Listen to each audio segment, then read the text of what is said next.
कशवाला बिल्कुल ठीक कह रही है बेटा, रहने दो उसे लॉकअप में। तुम्हारी जान भी जा सकती थी। कहानी तो चली गई है बाबा साहब। मैं सही से आपको मिलने नहीं दे सकता। सिर्फ एक नजर देखकर आप कहेंगे मैं आपके पैर पड़ जाऊंगी, लेकिन अरे बीबी सही, ये क्या कर रही है आप? मैं किसी से कुछ नहीं कहूंगी, मैं खामोशी से चली जाऊंगी ना। दुआ मुझे जहर नहीं दे सकती। अगर दुआ ने तुम्हें जहर नहीं दिया तो फिर किसने दिया है बताओ। सही कह रहे हैं, दोनों ने सोचा आप पहले ही सामान समेट के निकल लेते।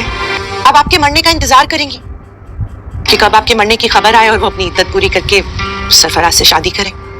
अभी पूरी तरह ठीक थोड़ी हुए हैं आप, बस मैं यहीं रह जाती हूँ। शेरवा ने होश में आते ही जो दुआ के बारे में पूछा है और कशमाला को मुंह तक नहीं लगाया जो उसकी खिदमतें करती रही। इट मीन्स कि उसको पता चल चुका है कि कशमाला क्या करती फिर रही है और मेरे से डॉक्यूमेंट्स पे इसने अंगूठे लगवाए हैं, साइन लगवाने की कोशिश कर रही थी जो मैंने नहीं किए।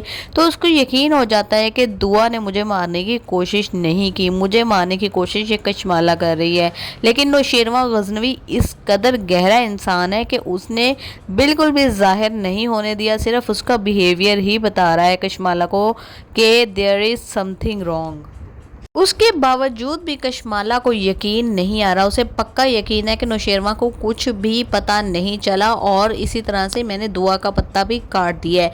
तो बन ठन कर दुल्हन बन कर कुंडल करके बालों में सही मेकअप के डबल ट्रिपल कोट लगा के पहुंच गई है रात गुजारने नौशेरवा गजनवी के पास, क्योंकि वो तो कब से तरस रही है नौशेरवा के बिस्तर पे आने के लिए और कहती है कि आपकी तबीयत तो अभी भी मुझे सही नहीं लग रही, तो ऐसा करती हूँ कि मैं आज यहीं सो जाती हूँ, मैं तो आज कहीं भी नहीं जाऊँगी नौशेरवा, मैं तो आपके पास रहूँगी और इस मौके का फ़ायदा उठाऊँगी।